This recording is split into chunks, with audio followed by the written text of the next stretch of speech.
congratulations on the win. Was that the type of statement you were trying to make tonight? A pretty flawless performance on your part. I mean, that's a statement I'm trying to make every fight, you know? Like I said, when I first got here, now I can go back to just being me. I don't have to worry about being impressive with my striking. I don't have to do anything fancy. Get the guy down, impose my will, get some ground and pound going, which is what I'm known for, and get the victory. And I think the only real moment that he had was that spinning kick at the end of the round one. Did that hurt you at all? Like I said, it didn't hurt me. Like even the coach was like, I'm cool, he just knocked me off balance. His heel didn't land, it was more of his calf. Had the hand up, and it just hit the back of my head and just kind of shook my equilibrium instead of like rocking me where you see in stars.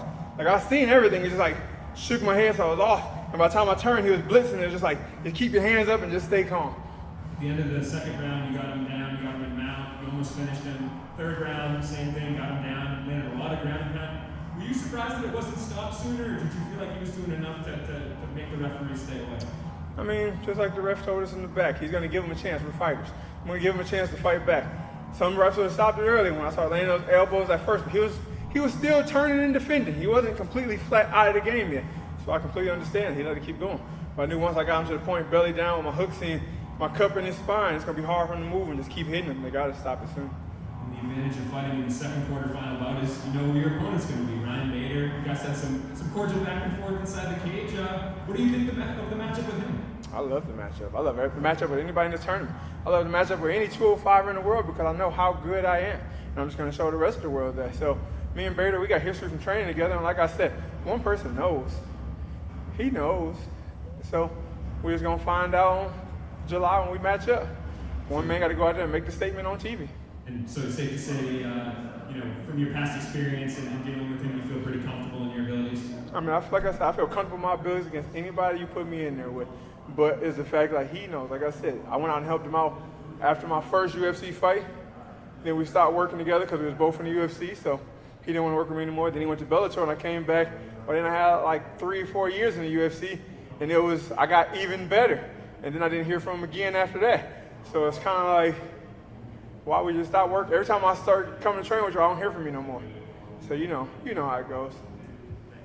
I'll take a couple more here. Done. Corey, what exactly is it that he knows? He knows who's matched up against. That's all.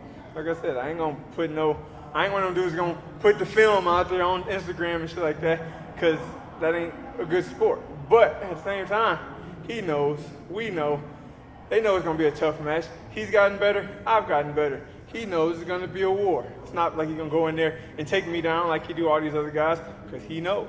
We know he ain't gonna go out there and outstrike me. He knows, so he knows it's gonna be a war, and that's what he knows. Talk to me a bit about the day. It looks like July is the day that it's happening. How are you feeling right now? Do you think that the 2.5 month turnaround is good for you? 2.5 months, that's a vacation. I might take my family on 2. Nah, but it feels plenty of time. You know, I'm always training, so it doesn't matter. Hurt, after I get knocked out, broken bones, whatever, I'm gonna find a way to work out. My leg broke, I'm gonna work my body. My arms broke, I'm gonna work my legs. So I'm always gonna work, and then once I heal up, I'm ready to go. But I'm fine, you know, went in there perfectly fine. Only thing that landed was that spinning heel kick that didn't do nothing but knock me off balance, and one shot from the bottom. So if they called me and said, we got to fight in 2 weeks, no problem. Go home, get my weight back, or my weight, get it under control so it doesn't get high up out of the way, and I'm right back in here. Hi Corey, congratulations on a beautiful performance.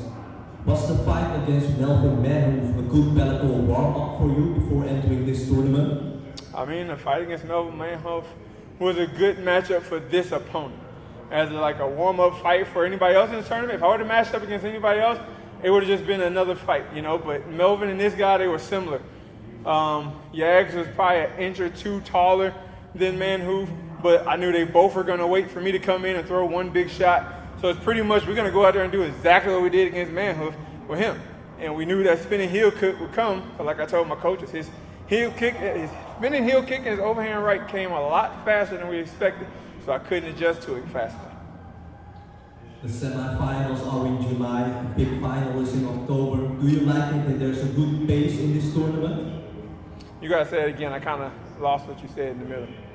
I'm sorry, the semifinals are in July. The big finals in October. Do you like it that there's a good pace in this tournament? Yes, you know you're going to get at least 3 fights. If you make it to the finals, you know you're getting 3 fights.